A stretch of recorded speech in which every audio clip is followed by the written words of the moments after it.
Let's bring in the Minister for Transport, Climate, Environment and Energy, Darragh O'Brien. Minister, the opposition Morning, Shane. reaction over the top, but this is all down because of stroke politics. Basically, you've done a deal with Michael Lowry and this is the cause of all the problem. I don't agree respectfully, Shane. Firstly, look, I've listened to yourself and Ciara there, and actually listened to constituents yesterday because I had a number of people coincidentally in the Dáil who watched these unprecedented scenes yesterday. And like, it was absolutely unprecedented, but it was despicable. Like, I've never seen anything like it. I'm in the Dáil since 2007. Whether people disagree with a stance or a change in standing orders, which happens regularly, by the way, this is not something that doesn't happen. Every Dáil will have a reform, will have changes to structures. But the behaviour yesterday was just absolutely, totally and utterly outrageous. Some of the comments that were shouted across the chamber, from the opposition, I might add, all from the opposition, and particularly from Sinn Féin. And it was coordinated and it was planned. There was, unquestionably, they had planned this, that they would try to bring about maximum disruption to the business of the House. As you rightly said, they're just near introduction. We have many very serious issues for our people to deal with. We have changes in the geopolitical landscape. We've tariffs that looming. We've got to protect our economy, our people and our jobs.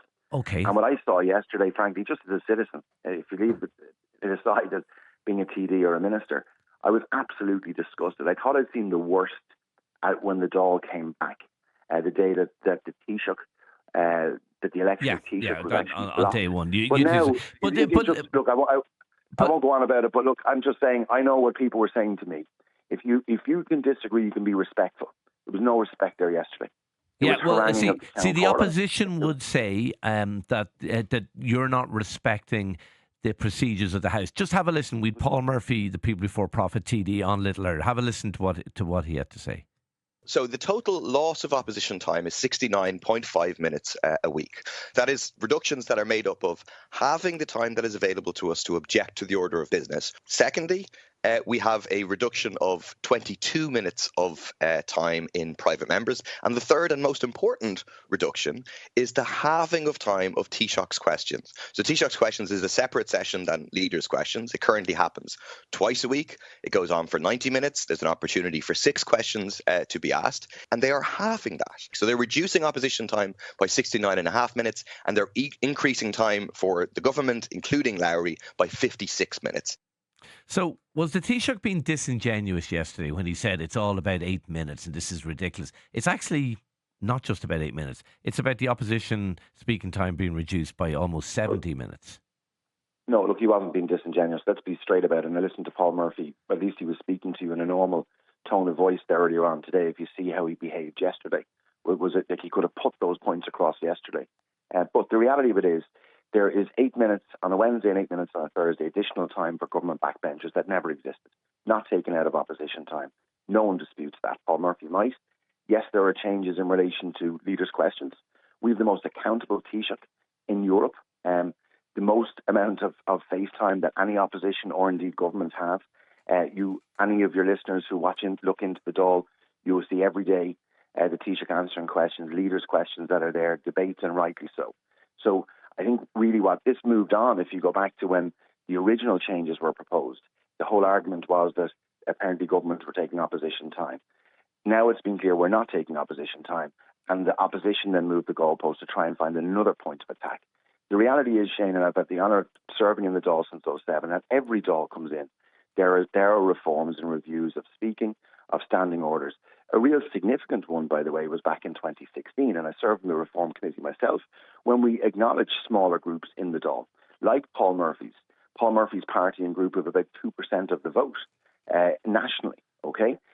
You have Sinn Féin with 20% to 21% of the vote, with 52% of the speaking time. I could go through all of this. Okay. But we changed that in 2016 to recognise the fact that there is a more diverse and disparate Dáil. And that was the point that Taoiseach was making there yesterday. If you think about the fundamental point that, yes, you have to form a government. Every election now we've seen a fragmentation in the votes, and that's fine. So it makes it more complicated to form governments. So future governments will require the support of independents. But what the opposition are looking to do is saying, well, you've supported the formation of a government even though you're not in it, and we're going to actually punish you by ensuring that you don't have the requisite speaking time. And why do you need speaking time? To represent your constituents. Two quick questions on this before we move on.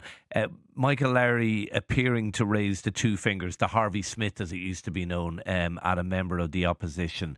Your response to that? I think that's all been overplayed. I've just seen the picture. Paul Murphy, by the way, who was the one who was recording in the chamber, which isn't allowed, by the way, again, shows an incredible disrespect to the chamber.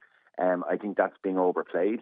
I think Deputy Lowry himself will answer for that. But the scenes yesterday... Simon Harris said it was unseemly and unbecoming, he has just said this morning. Well, look, I've seen the picture. I wouldn't do it myself, okay? I think Deputy Lowry will answer for that himself. But I think in the overall context of what happened there yesterday, this is one aspect of it. All right, I would be asking what the comments, some of the language that was used, the charges of collusion being made at the Count Corla, collusion from a Sinn Féin deputy, accusing the Count Corla of that.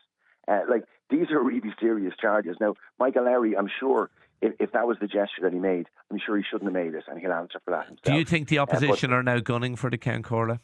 And are they looking for her head on a plate, do you think? Well, I listened to Ciara there just before I came on, and I think her analysis is probably correct. But what does that serve? The Count Corla exercised her duty under the laws of the House. And let's not forget this. This was voted on yesterday.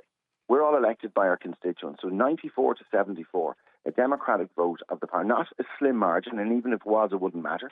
So what they're even questioning now is the validity of a vote that's happened in the Dáil chamber. That has never happened before. Well, in fairness, a vote that was pushed through when people couldn't even hear her speak. No, I could hear Shane. Should she not have dissolved the Dáil at that point? No, it was chaos. Because I think I'm not going to cross. That's where the opposition are saying there was a coordinated strategy. Sorry, no, I don't agree. And I'll say this is that my view, from someone who was sitting in the chamber there yesterday and who sees the form of particularly Sinn Féin and PPP, and indeed supported by Stock Downs and Labour, is they wanted the House yesterday to be suspended. They actually wanted to bring down the business of the House that day. The Count Corla is charged to act under the standing orders, which she did. She called a vote, and she actually put the question, and someone in the opposition actually called the vote. You will note that tellers were actually offered on the vote as well. That wasn't disputed. So a vote was called. I could hear it. Now, if some of the opposition couldn't hear it, it's because the colleague standing right beside him was screaming to high heaven. And that's the reason why. Okay. So they have a job to do here. And Shane, I rarely get as exercised as I am right now because I'm really concerned that we're going down a road here. And this has been happening for a number of years gradually, where one, you don't respect your political opponent. You're supposed to hate your political opponent. Your supporters are supposed to hate your political opponent. And now we're seeing that in spades in the Dáil, regardless of whether it's a disagreement around changes that happen all the time. Okay. The manner in which this was approached yesterday was despicable. Minister, very finally, we were supposed to talk to you in more detail about your Alternative Fuels for Transport Working Group 2024 report. Obviously, politics has overtaken that, but can I ask you briefly what that entails, what energy pathways are being looked at? Really what it's about, and look, sorry, I know we're due to talk about this in more detail, we will again, but it's about ensuring there's increased awareness, accessibility and availability of alternative fuels. It's going quite well in Ireland, looking at the fuel mix, particularly for the freight sector and for road, looking at our infrastructure too, EV charging points being one, which is improving as well. But this is really bringing all the stakeholders together to say, how can we expand the use of alternative fuels across all transport modes? Really good piece of work. I just published the report yesterday. For those who are interested, it's relatively short and well set out.